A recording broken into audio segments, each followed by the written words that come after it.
Welcome, Sister Rhulani. Thank you very much for inviting me to OppiTV. Thank you. Let's start at Wits. You being a Wits University graduate, how was it navigating the space?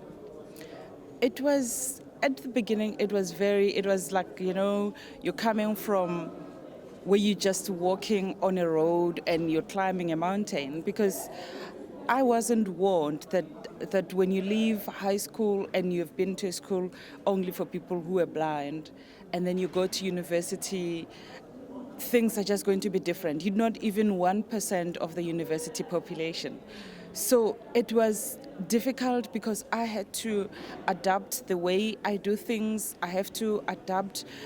I have to learn to be in relationships with people who mostly can see.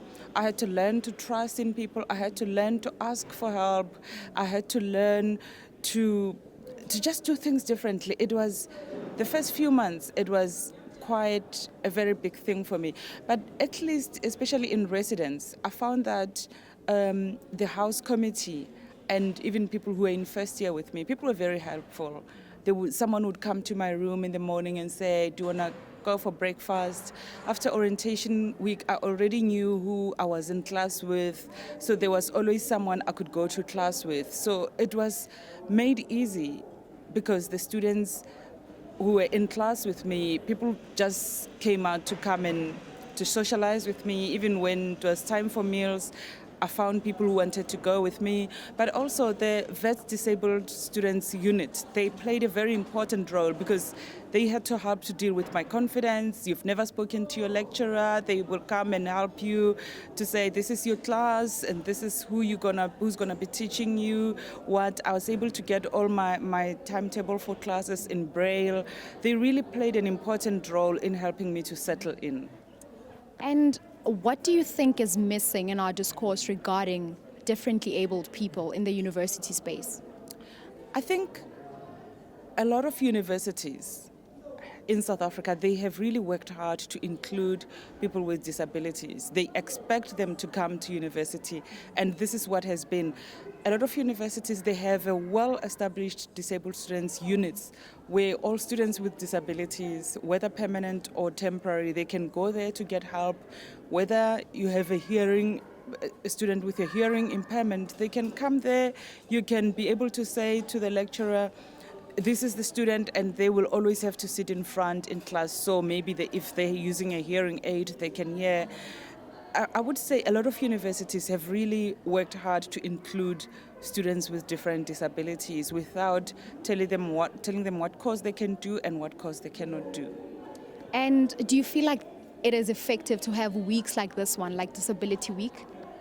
I think it's actually a very good thing for Rhodes to do, because what happens is that you're sensitizing other students who are not even aware that there are fellow students who have disabilities amongst them. So I really think it's a good thing because from now onwards, you might not necessarily change everybody's mindset, but you will be able to influence certain people to be able to be conscious, especially even with the lecturers as well, to say, by the way, you're not necessarily teaching to everybody with the same abilities and with the same capacity to take in the information, but you should be able to say to somebody, we need to do things differently. We need to work in a different way. We don't just walk around leaving chairs in the middle of everywhere, because somebody who's using a wheelchair, how will they pass? Someone who's blind, are you expecting them to bump into something? It's a good week. I think awareness can never be overdone, and I think it's a good thing. Just on the flip side, don't you think that it is, in a sense, othering differently abled people? And if not, like you have highlighted on the importance of a week like this one, but there is the other side of it, that there is the othering part, like sort of segregating. It's not necessarily segregating against them. I mean, as a country, we're fighting all sorts of forms of discrimination. We're fighting racial discrimination. We're fighting gender discrimination, which means that we have to fight discrimination against people with disabilities. So I think it's a good thing that the university is focusing on people with different disabilities, and to say as a university community, how are we going to try and include them with everything that you do?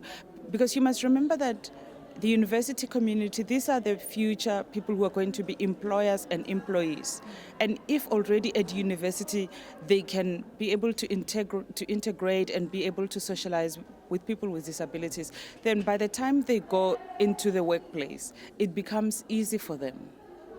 Okay. I just want to also ask, because we have a week specifically for Disability Week this week, I want to ask, what do we do for the rest of the year?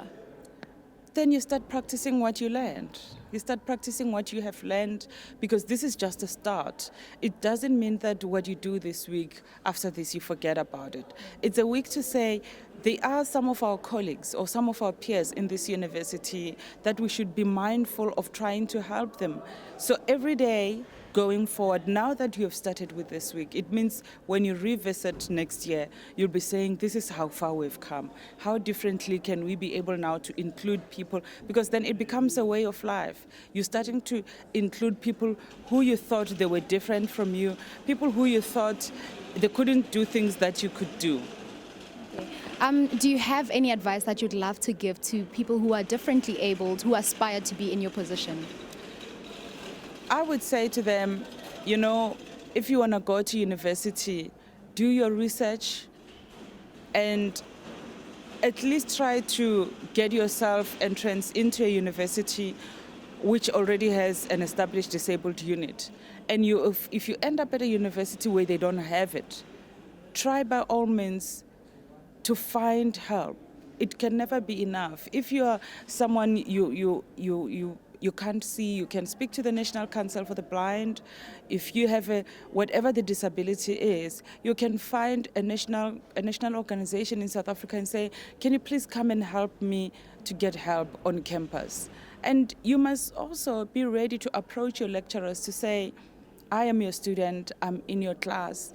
Can I please get extra help from you? This is what I would want you to help me to be able to achieve what I want to achieve. So don't be shy and don't allow your disability to hold you back, and then you say, I'm scared, I'm not able to approach people to ask for help. And you have to learn to confront your disability and deal with it.